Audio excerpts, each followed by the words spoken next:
How to make friends. Friends are wonderful sometimes. They make you laugh, they go on adventures with you, and they're there for you when times are tough.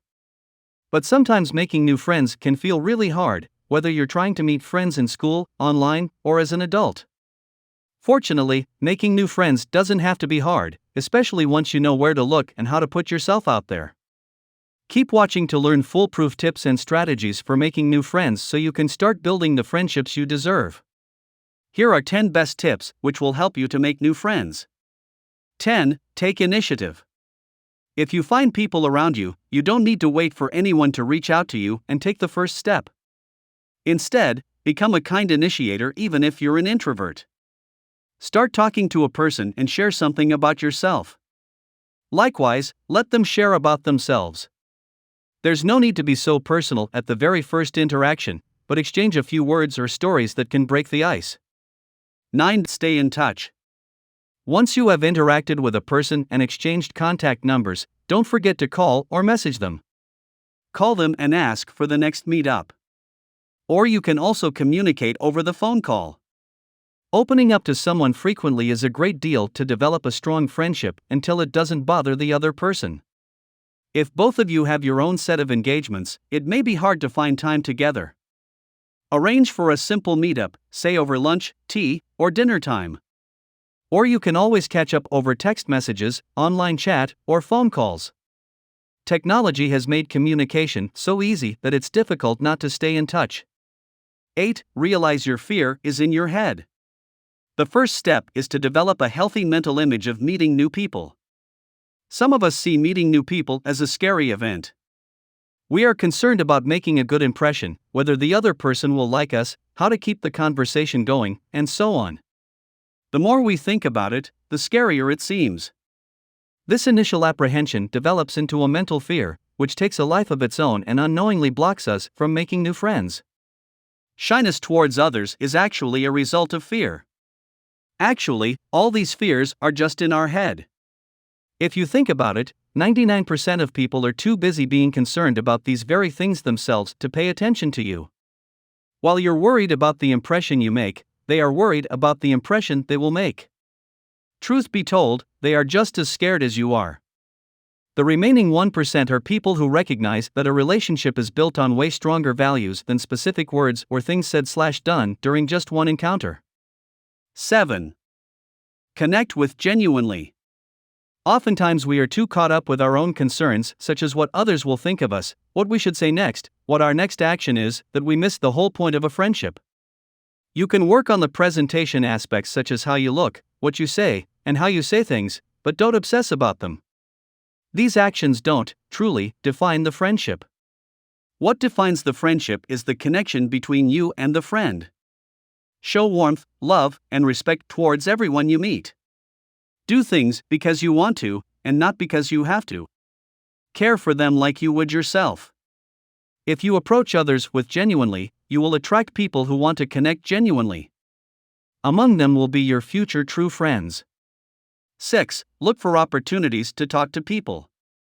You can join a club, go to school, or go to church, but you still won't make friends if you don't actually talk to people. By the same token, you don't have to be involved with an organization to be social. Anytime you talk to someone, you have a chance at making a lasting friend.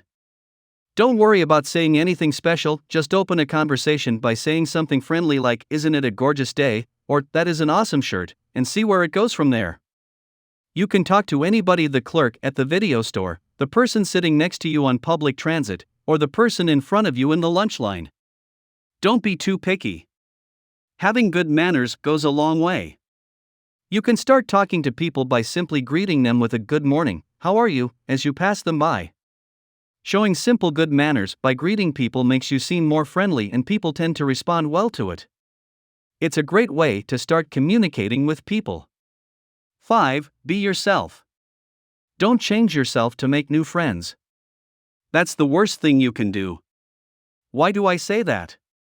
Say you make many new friends by being vocal and brassy. However, your normal self is quiet and introverted. What happens then? It may be great initially to get those new friends, but the friendship was established with you being an extrovert.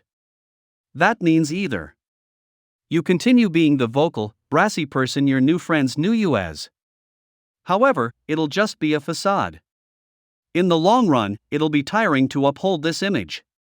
Not only that, the friendship will be built on a hollow front. You change back to the introverted you. However, your friends will feel cheated because this isn't the person they befriended. They'll also gradually shift away if your personalities don't match. So, just be yourself. That way, potential new friends will know you as you, and they'll use that to decide if they want to take the friendship a step further. I don't think there's a need to be outward and articulate like Tony Robbins to get friends. It's all about being you. The truest friendships are built with both parties accepting each other for who they are. 4. Join a team or club you are interested in. One of the best ways to meet people who share your interests is to find the place where these people meet. At school or college, this generally tends to be on teams or in clubs. If you were previously part of teams or clubs in your old school, then it shouldn't be too hard to find similar ones at your new school. However, if you have never joined a team or club before, you need to be proactive when it comes to finding and joining the ones you might have an interest in. No matter what subject you're passionate about, it's highly likely that there's a club or team that's linked to it in some way. Try to speak with a relevant teacher or tutor if you're struggling to find specific details, they'll be able to point you in the right direction. 3. Ask open questions and listen actively. One of the best ways to get to know people is to get them to talk about themselves. After all, it's everyone's specialist subject. Open-ended questions are a great way to get people to open up. Not only does this take the pressure off you to talk, but it leads to a much more interesting conversation than yes/no questions. For example, instead of asking, "So, do you like English?" ask, "What made you choose English this year?" Remember, listening to the answers are just as important as asking the question. People enjoy conversations a lot more when they feel as though they are being heard. If you really listen to what they are saying, you'll naturally follow up with more questions or comments based on what they said, and that's how a real conversation gets started. 2. Go to social events. Social events and sports events are great ways to meet new people. Pay attention to your school's calendar or morning announcement and see what kinds of activities are coming up. Social events are a great way to feel like a part of the student body and give you a great chance to mingle with new people. You might go to your school's Friday night football game or stop by the next school dance. 1. Use social media to your advantage. Social media makes it easier to build connections with people from world. A quick comment, retweet, or message can be enough to spark the beginning of a new friendship. Someone at your school posted a video of a cool painting they're working on? Comment and let them know you love their technique. Or maybe a kid in your class shared a pic of themselves playing basketball over the weekend on Instagram. Tell them you love basketball too and ask where the best spots to play are. By putting yourself out there and being friendly, you might end up hitting it off with someone. Not everyone is going to respond or be interested, and that's okay. There could be a million different reasons why someone doesn't respond, so don't take it personally. There are always other people out there to connect with. Thanks for watching the video. If you like it, then subscribe to my YouTube channel to watch more informative video.